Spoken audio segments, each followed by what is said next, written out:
So keep in mind this formula is useful, right? It's pretty straightforward. It follows all the power rules that we've seen in the past, right?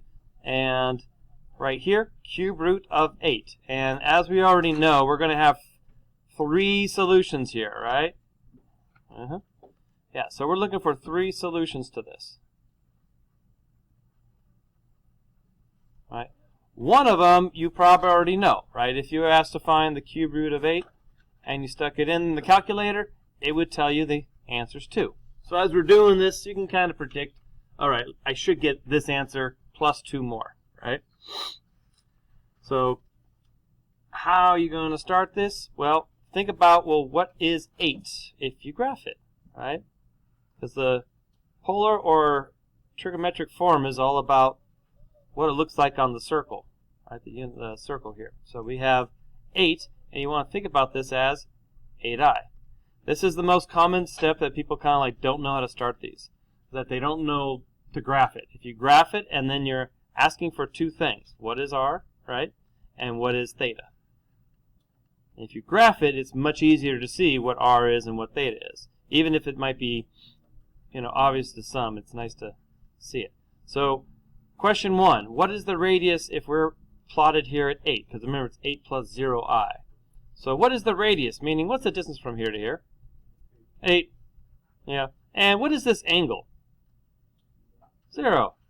Right? And believe it or not, a lot of people have struggled with that. They're like, well, where do I start? How do I know? Like, graph it, look at it, don't overthink it, right? It's actually easier than you think on a lot of these. They're multiples of 90 or 45 or something that's, familiar, right? It's not going to be like, 72 or anything. So then, right, then we can put it in this format, right? We have this right here. Right? Now cube root means raised to the, right there, raised to the 1/3 power. So that's where the cube root part comes in. It's a 1/3 power. So for my n, I'm going to use 1/3. For my r, I found out it's 8. So we just have to write this all out. Right? 8 cosine my theta. We know my thetas are 0. Okay?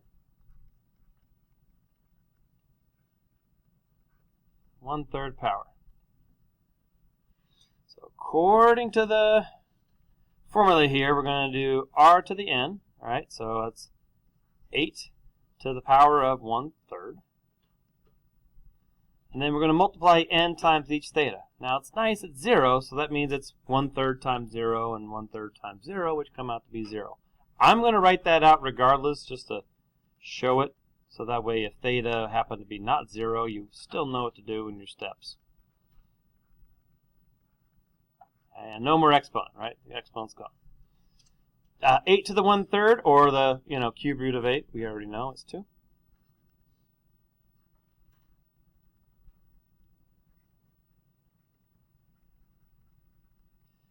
Zero.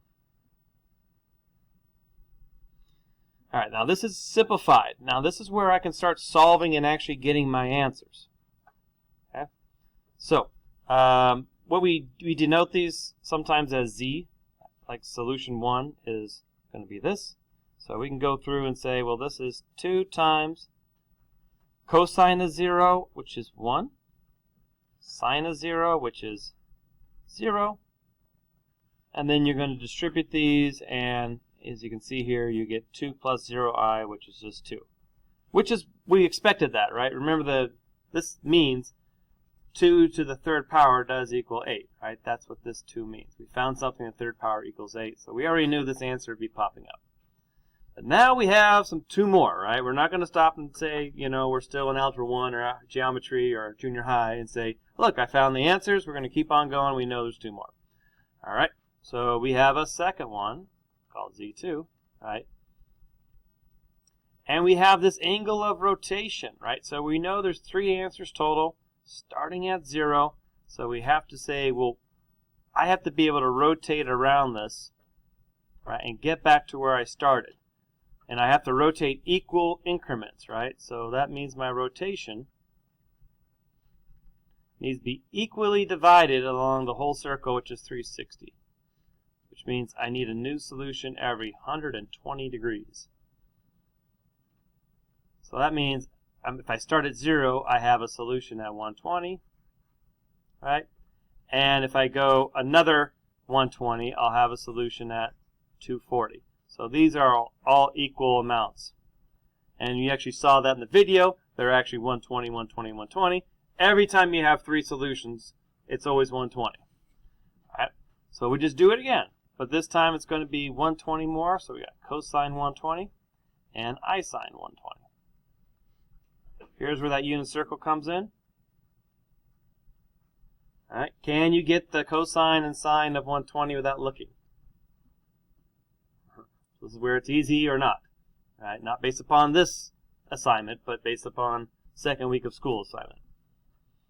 All right. So if you need to, you might recreate the unit circle. Imagine it, a little bit in your mind. What is that? All right, this is 30 degrees away from 90 degrees, if that helps. All right. What quadrant is this in?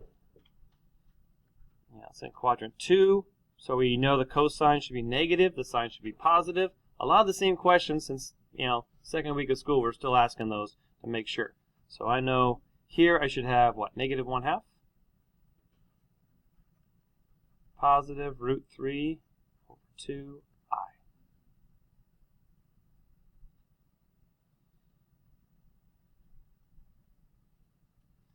And then distribute. So 2 times negative 1/2, or half of 2 with a negative, is negative 1. Look at it as the 2's just kind of canceling out on both of these. So we get I root 3.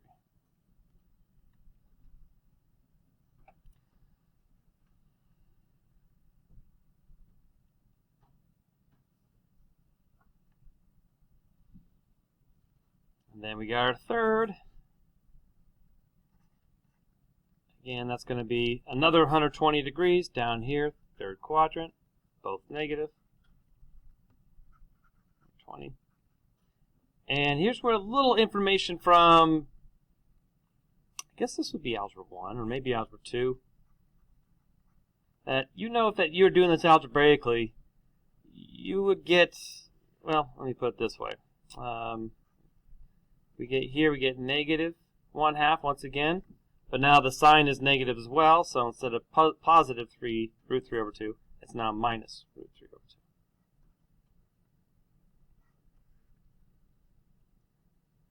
Which leads us to the answer, negative 1 minus I root 3. So I was going to say earlier, I stopped myself, is that if you have one complex solution and it's positive, you already know the negative or the minus is coming, because if we did this algebraically, you might recall that the whole quadratic formula has this plus or minus, right? And then what would happen is that you would end up with negative 1 plus or minus, right, if we did this algebraically. So we can't just have one answer that's a positive and not have this other one that's a minus at some point, right? Because they always come in pairs. Complex solutions always come in pairs. Right? And if you're being super paranoid and you want to go through and solve these, algebraically, there's a way to do it, right? It takes a way longer, but it's very doable. Okay. So of all this, as I mentioned before, it's the unit circle, knowing this right here. That's probably where the most mistakes happen. Or just starting it and knowing that you need to start with a graph. Look at it. Don't overthink it. If you plot 8, ask yourself, well, what's the radius? Oh, it's 8. Don't overthink it. Right? What angle is this? Oh, it's 0. Don't overthink it, right? And that gets you started with, as long as you know that and that cube root is 1/3 power, you're on your way. Okay? So the next part, this is the fun one. Let's do it again. 8 solutions. So what times itself 8 times is 16. And there's 8 of them, right? 8 different unique numbers that do that. We're going to find all 8. All right. So, first step, what should you do? What should we do? After just saying it? Up there? Same first steps.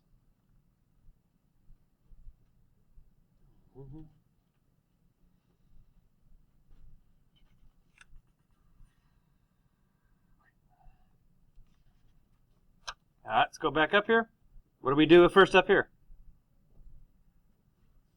Graph it. You're not sure what to do or how to start? Ask yourself, where is this 16? All right, what is that 16 all about? Where is it? And up here, I had 8, but I put 8 plus 0i. If you're kind of wondering, well, how do I graph it? Put a 0i. Where is 16? Oh, it's right there. So already you kind of feel like, okay, this is from the first to the second problem, the beginning is identical. This was an 8. This was 16. All right, so again, don't overthink it. All right, keep it simple.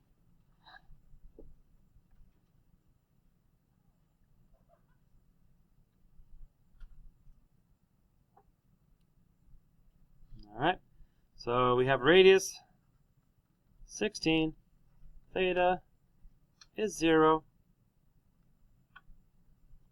We got 16 cosine 0 plus I sine 0. This time we're going to do to the 1/8.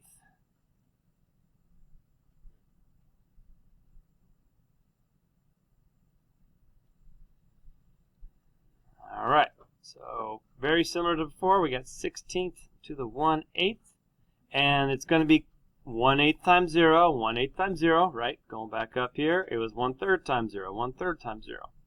This will happen anytime we're just doing a regular old real number.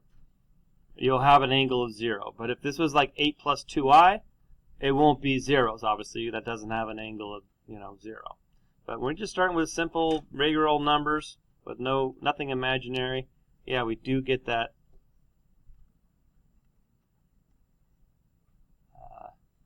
Do get that 0 angle, which is nice. It's really nice, actually. I'm going to write it out. Now, you have to figure out what is 16 to the 1/8 power. I'll leave you with that part. I'll do the cosine 0 plus I sine 0. You have to figure out what is the 8th root of 16. What times itself 8 times is equal to 16? You might punch it in the calculator, see what you get. Sometimes that's helpful. Give it a go. There's 2 ways of doing that. You can actually put 16 and then to the 1/8 power, or you can find the root button. It looks like this, has a little box right there, meaning you fill in the root. So you'd hit 8, then that button, then you'd hit 16. That's the same thing, 8 through to 16. Knowing your calculator makes a huge difference. But in this circumstance, what number do you end up getting? All right, if you put that in the calculator, it comes out to like 1.4, right? So that's not something you would put in the problem. There's something else we need to be doing. So you might have to go to your old factoring tree. So if I just dissect 16, that's 4 times 4, which means 4 to the 2nd power equals 16. Because there's 2 of them here, right? So we got 2 of them multiplied by each other. That equals 16. And then we can further dissect each of those 4s. So now we know 16 is 2 times 2 times 2 times 2. 4 of them, which means 2 to the 4 power is 16. Now, here's where, again, you jump out of the Algebra 2, the old elementary, junior high math thinking, and you ask yourself, well, what times itself equals 2? What would that be? Give you a second. Think about it. What times itself equals 2? And you say radical 2. Yeah. So whereas before in earlier math class you say, no, you can't do that. No, you can. Of course, each one of these can be broken down to root 2, root 2, root 2, which means root 2 to the 8th power does equal 16. So our radius is square root of 2. A calculator won't give you that. You have to still know your math. You have to understand what you're doing. You have to jump out of the realm of everything is a nice whole integer and realize we have answers that are irrational, radicals. We have answers that have imaginary numbers now, not just the small set of numbers we're used to working with. All right, here we go. So we have our first solution. Alright, this will be our first solution, which is just going to be root 2.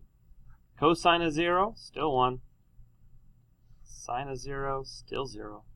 So we have an answer of root 2. 2 times 1, root 2. What should we expect? So this means root 2 to the 8th power is equal to 16. We already know that one. That one's the obvious one. Then we can go and do another one, right?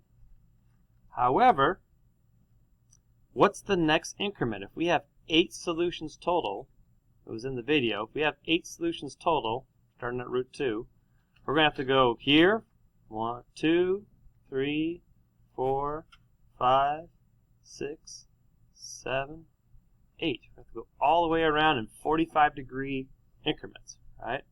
So that means we're going to do cosine 45, then cosine 90, cosine 135. While it might be a little tedious, it's way, way faster than doing like 4 different, or doing a bunch of factoring, and then doing a bunch of quadratic formulas, and, you know, A, B, C, opposite of B, and doing that over and over and over. This is still way faster, and it's nice that you can graph it and kind of know where you're going to end up. So now we have cosine 45, all right, plus I sine 45. And we just go through this whole process, and we're on 2. We have to go all the way to 8, just repeating the process. All right, so we got root 2. Again, knowing your unit circle without pausing, hopefully you know that's root 2 plus root 2 with an I, right? Root 2, because 45-degree angles all have root 2 over 2 in them, just with different positives and negatives. So this is both positive, because we're in the first quadrant, right? And then multiply by root 2. So we got root 2 times root 2, which is 2. 2 divided by 2, which is 1. And same thing repeats with the second solution here, on the second part.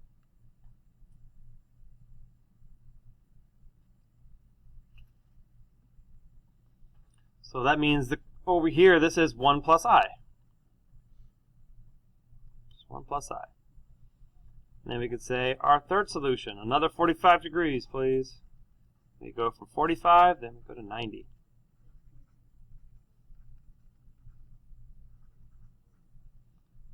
All right, cosine 90, 0. Sine 90, 1. So we get our answer of I root 2.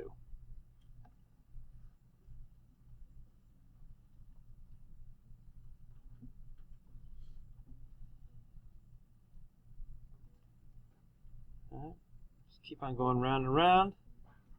Another 45 degrees, please. 135 plus I sine 135. Okay, what's sine and cosine of 135? And monitor your thinking right now, asking yourself, do I know that immediately? For sure, I'm not even doubting myself. If not, again, please brush up on that. Right. So, if you recognize that it's a multiple of 45, you already know it's root 2 over 2. Sorry, I put root 2 over root 2. Root 2 over 2. And it's in the second quadrant, right? 135 is in the second quadrant over here. So I know cosine is negative, sine is positive. So same old, same old. Watch your signs. Be careful. And this looks familiar. Root 2 times this, that looks odd. You know, almost like this one, the other 45. Except we had a positive here. No, we had a positive here. And now we have a negative here. So if you know your answer for the first one was 1 plus I, and now this part just changed to a negative, you know it's going to be negative 1 plus I. Right? Kind of nice. The ultimate ending of all this is that once you have a few solutions, you're going to realize, okay, well, if this is a positive 1 plus I, I know I have a negative 1 plus I. And if I had you skip all the work and just write all the answers, you could probably do this problem in like 3 minutes or less. Just knowing the patterns and knowing how things will end up revealing themselves. All right? But for today, we're just going to go through it and write it out. So we stopped at, 135. Let's go to another 45 degrees, and we're at 180. So we have root 2. Cosine 180. I sine 180. All right. Cosine of 180, negative 1. Sine 0. So we have negative square root, which, voila, we had a positive square root. Now we have a negative root 2. Again, no surprise. Things showing up in pairs here, over and over and over. Keep on going, see what else we're going to expect to see already. Another 45 degrees, so we're at 225 now. Another multiple of 45, so we're back to root 2's over 2. But we're in the third quadrant. All right, we're down here, 225. So we know that both of these root 2 over 2's are now minus. We have negative root 2 over 2 minus I root 2 over 2. So similar to here, positive, positive, we got positive 1 plus I. Now we got a negative 1 minus I.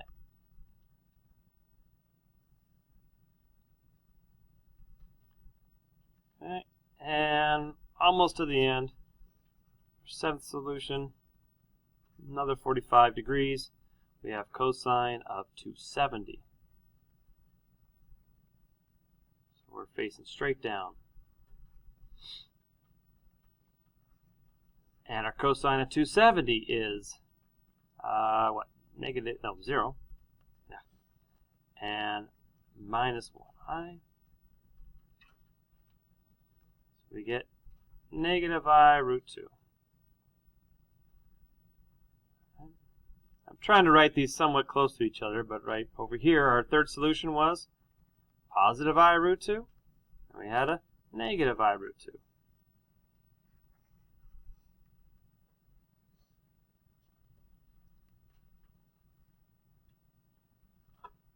Okay. And lastly, let's do the last 45 degree increment. So we have root 2 cosine. Another 45s would be 3/15.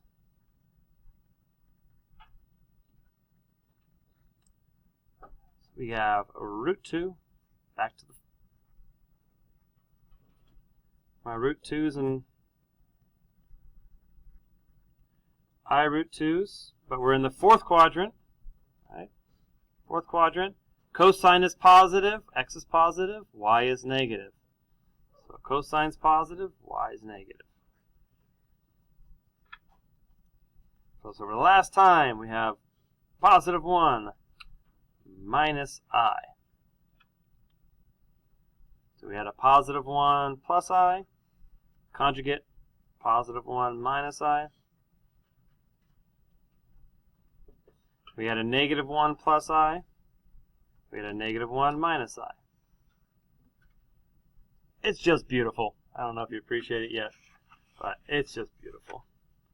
The fact that it's that simple just to rotate around and they're all right here. I can, verify it if I wanted to by doing a lot of algebra and whatnot. Basically that'd be involved in, if I did this algebraically, I would have, z to the 8th minus 16 equals 0. Then I have to do the difference of squares and say, well, that's going to be z to the 4th plus 4 times z to the 4th minus 4. And then I would have to factor this using a special factor by grouping, but then I have to factor this and say that's z squared minus 2.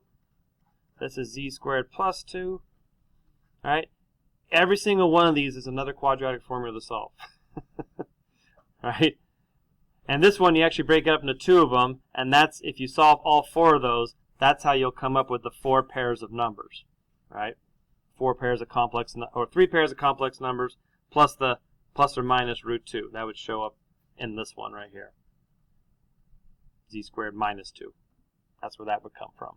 So, yeah, not something we want to go through. I know this looks like a lot. This is uglier. That would take a much longer time. Okay, so I'll leave you with that. and some practice to do what we did last week, right? Plus, this is going to be on the back of the worksheet. Okay? You got some time to work on that and refresh your 3-day weekend memories. See you later.